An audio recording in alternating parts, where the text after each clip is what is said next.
సునీల్ గారు అంటే రాణి గారిని ఏం అనకపోయినప్పటికీ మీకు పర్సనల్‌గా ఎప్పుడైనా మీకు అనిపిచ్చిందా? అంటే ఎవరైనా పొగిడినప్పుడు ఏమైనా రియాక్షన్ ఎలా ఉంటుంది? విమర్శించినప్పుడు కూడా మీకు ఒక ఫీలింగ్ ఎలా ఉంటుంది?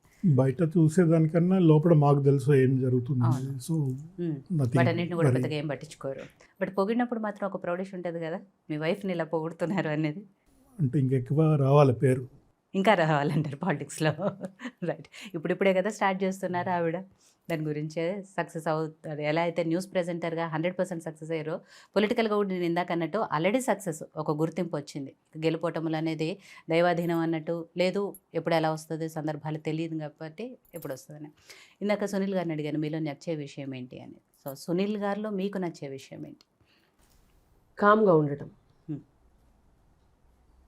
అంటే దానికంటే కూడా అంటే మరీ అంత కామ్‌గా ఉండడం ఇష్టమని కాదు కానీ ఎక్కువగా నన్ను డిస్టర్బ్ చేయకపోవడం. ఓకే. సో నచ్చని విషయం? నచ్చని విషయము ఎక్కువగా రెస్పాన్సిబిలిటీ తీసుకోడు. ఓకే. అంటే ఆల్రెడీ మీరే అన్నీ చేసేస్తున్నాక ఇంకా ఆయనకి అవసరం ఏముంటది? రెస్పాన్సిబిలిటీ ఎక్కువ తీసుకోరు. హ్మ్. కూల్గా ఉంటారు. ఓకే. తన వరకు తను చేయగలిగినవి చేస్తారు. అన్నీ మీదేసుకొని అన్నీ తనకి పెద్దగా ఇంట్రెస్ట్ ఏముండదు. తను చిన్న నేను ఫస్ట్లో కొద్దిగా ఆ విషయంలో కొంచెం ఇబ్బంది పడ్డాను. నాకు వాళ్ళ పేరెంట్స్ చెప్పిండ్రు, మా అత్తమ్మ మావయ్య చెప్పిండ్రు, చిన్నప్పటి నుంచి కూడా తను అట్లనే ఉంటాడు అని. So by nature he is like that. మా ఇంట్లో చిన్నవాడిని నేను. ఓకే. మా ఇంట్లో పెద్దదాన్ని నేను. కాబట్టి మీకు రెస్పాన్సిబిలిటీస్ వచ్చాయి, ఆయనకి రాలేదు, అలవాట్లేదు చిన్నప్పటి నుంచి కూడా. అట్లా అయ్యేసరికి తను ఏంటంటే చిన్నపిల్లలు ఇంట్లో లాడ్ ఉంటారు కదా, అంటే గారాబంతో పెరుగుతారు కదా, తనకి కొద్దిగా ఆ గారాబం ఎక్కువ. కొద్దిగా పని చెప్తే మారం చేస్తారు, చెయ్యరు, ఇంట్లోనే ఉంటారు. ఆయనకి అక్క అన్న ఇద్దరు ఉన్నారు కాబట్టి వాళ్ళ అక్కయ్య కొద్దిగా ఏమైనా పని ఉంటే వాళ్ళ ఇంట్లో తను చేసేవారట చిన్నప్పుడు. సో తనకు అన్నయ్య కూడా ఉన్నారు, వాళ్ళ పేరెంట్స్, కాబట్టి ఆయనకి ఏం పెద్దగా ఎప్పుడు ఏ పనులు చెప్పి ఆ బాధ్యత తనకి పెద్దగా అలవాటు లేదు చిన్నప్పుడు. సో అట్లా పెళ్ళైనాక కూడా తను ఎక్కువ రెస్పాన్సిబిలిటీ తీసుకోరు. ఓకే.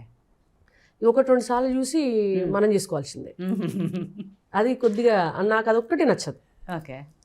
సో స్టిల్ ఇప్పటికే అలానే ఉన్నారు. బై నేచర్ ఆయనకి అదే అలవాటు కాబట్టి ఇప్పటికే అలానే ఉన్నారు. కొన్ని తనకేంటంటే నేనే పోయి చేయాలి, నేను ఫోన్ చేసి చెప్తే వచ్చేది వద్దు, అట్లా ఉంటుంది. అంటే చాలా మంది వైఫ్లు అదే ఎక్స్పెక్ట్ చేస్తారు సునీల్ గారు. వేరే ఫోన్ కొడితే వచ్చే పొజిషన్లో ఉన్నప్పుడు ఎందుకంటే అవసరం లేదు. మేము అడిగితే మీరు చేయటం వేరు, బట్ మీ అంతటా మీరు తీసుకొస్తే ఆ సాటిస్ఫాక్షన్ వేరే ఉంటుంది. ఇప్పుడు మీరు పైసలు ఇస్తే మేము పోయి షాపింగ్ చేసుకొని చీర కొనుక్కునే వచ్చే సాటిస్ఫాక్షన్ కంటే మీతో పాటు వచ్చి మీరు కొనిచ్చి మీరు సెలెక్ట్ చేసే చీర ఉంటే ఆ సాటిస్ఫాక్షన్ వేరుంటుంది. కాబట్టి పాపం ఆవిడ అదే ఎక్స్పెక్ట్ చేస్తారు. ఇప్పుడు తను ఎట్లా అంటే, ఇప్పుడు తనే అన్నారు కదా, ఏదున్నా ఫోన్ కొడితే ఎవరైనా తీసుకురావాలి.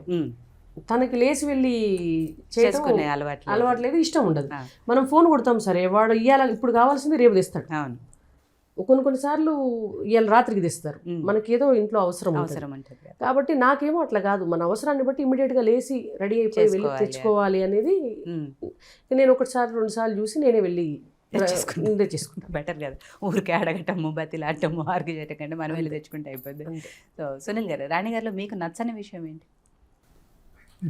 ఇది ఇప్పటిదాకా చెప్పింది నేను.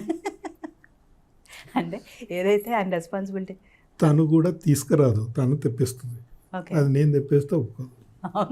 అంటే అట్లా కాదు, సందర్భాన్ని బట్టి అదే అంటున్నారు ఆవిడ. ఇప్పుడు నెక్స్ట్ రోజు తీసుకొస్తారు మనం చెప్తే అనే దానికి అప్పటి వరకు ఆగే ఆప్షన్ ఉంటే ఆగుతాం, లేదు కాదు ఇప్పుడే కావాలంటే ఆబ్వియస్లీ వెళ్ళి తెచ్చుకోవాల్సిందే కదా.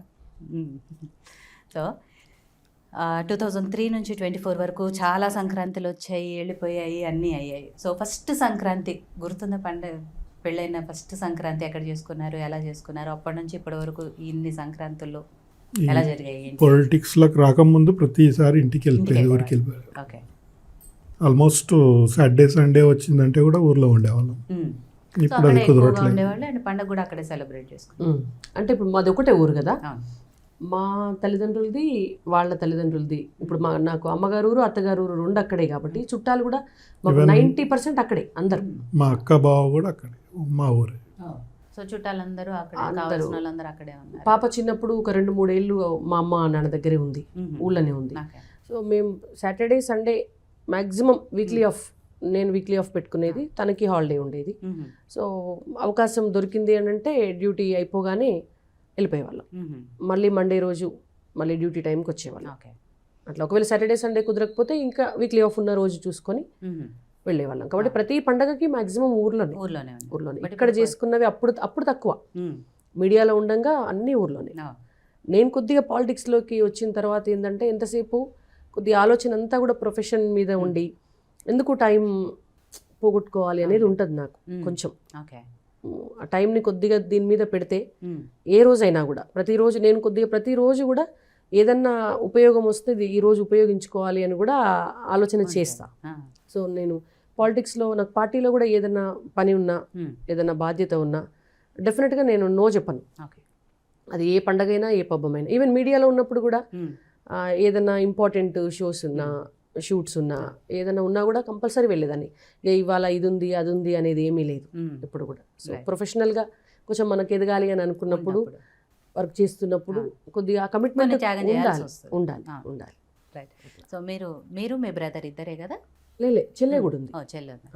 నేను నా తర్వాత చెల్లెలు తర్వాత తమ్ముడు. ఓకే.